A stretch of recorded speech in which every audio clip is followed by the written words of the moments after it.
Saudara-saudari terkasih, jumpa kembali dalam Belajar Mudah Alkitab bersama saya, Romo Bobi MSF.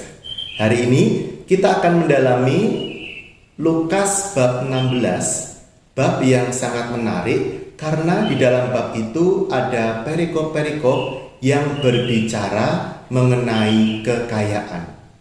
Perikop yang pertama adalah perikop tentang perumpamaan bendahara yang tidak jujur.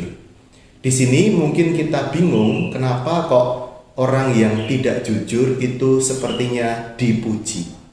Sebenarnya yang dimaksud oleh Tuhan Yesus bukan bahwa Yesus setuju bahwa orang tidak jujur, tetapi bahwa si bendahara dalam perumpamaan hari ini dia itu cerdik mengusahakan agar dia tetap bisa hidup dengan apa? Dengan mengelola keuangannya supaya dia masih bisa bertahan hidup.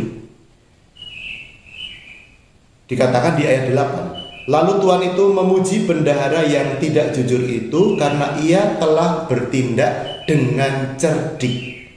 Sebab anak-anak dunia ini lebih cerdik terhadap sesamanya daripada anak-anak terang. Jadi kita jangan berfokus kepada ketidakjujuran yang dilakukan oleh bendahara itu, tetapi fokus kepada kecerdikannya dalam mengelola apa yang dipercayakan kepada dia supaya dia juga selamat. Nah, kita beralih ke perikop kedua tentang kekayaan, yaitu kisah tentang orang kaya dan Lazarus yang miskin. Dikatakan seperti ini di ayat 19. Ada seseorang yang kaya yang selalu berpakaian jubah ungu dan kain halus, dan setiap hari ia bersukaria dalam kemewahan. Saya beri catatan kecil, kain ungu. Kain ungu, kenapa orang kaya pakai kain ungu? Dan kenapa kita ingat Yesus juga diberi kain ungu ketika disalib? Kain ungu itu adalah kain yang sangat mahal pada masa Tuhan Yesus. Kenapa? Karena kain ungu warnanya itu diambil dari binatang laut yang sangat langka dan sangat mahal harganya pada saat itu. Jadi harga kain ungu itu mungkin bagi kita ya seperti harga kain sutra dari Persia atau dari mana pada saat ini, ya. Seperti itu. Jadi hanya orang-orang kaya yang bisa membeli kain ungu.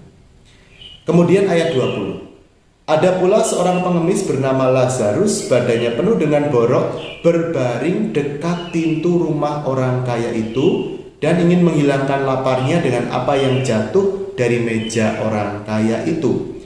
Malahan anjing-anjing datang dan menjilati boroknya. Kemudian matilah orang miskin itu, lalu dibawanya oleh malaikat ke pangkuan Abraham. Orang kaya itu juga mati lalu dikubur. Sementara ia menderita sengsara di alam maut, ia memandang ke atas dan dari jauh dilihatnya Abraham dan Lazarus duduk di pangkuannya. Lalu ia berseru, "Bapa Abraham, kasihanilah aku, suruhlah Lazarus supaya ia mencelupkan ujung jarinya ke dalam air dan menyejukkan lidahku, sebab aku sangat menderita dalam nyala api ini." Namun Abraham berkata, "Anakku, ingatlah bahwa engkau telah menerima segala yang baik sewaktu hidupmu, sedangkan Lazarus segala yang buruk. Sekarang ini ia mendapat hiburan dan engkau sangat menderita." Nah, apa kesalahan fatal dari orang kaya ini? Bukan bahwa ia kaya, bukan itu kesalahan fatalnya, bukan. Yang fatal adalah apa? Dia kaya, tetapi dia tidak melihat ada seorang pengemis di depan dia, ya, yang sedang menderita, yang dijilati boroknya oleh anjing-anjing peliharaannya.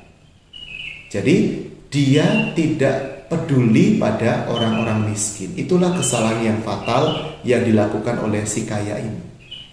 Kemudian dalam kisah ini si kaya meminta agar diutus seseorang untuk memperingatkan saudara-saudaranya yang masih hidup agar sadar. Tetapi dikatakan sudah terlambat, semuanya sudah terlambat. Karena itu, saudara-saudari yang terkasih, dalam Injil Lukas bab 16 ini yang mau disampaikan apa sebenarnya? Marilah kita cerdik mengelola keuangan, mengelola apa yang Tuhan percayakan kepada kita. Jangan sampai kita itu salah kelola. Sekarang ini banyak sekali orang salah kelola dengan terlibat dalam judi online atau terjatuh dalam utang pinjol karena gaya hidupnya yang keliru, karena pertimbangan keuangannya yang kurang bijaksana. Banyak orang juga masih hidup berfoya-foya, memboroskan hal-hal yang kurang penting, ya, dan sangat pelit ketika diminta untuk menyumbang untuk orang miskin atau untuk gereja dan sebagainya.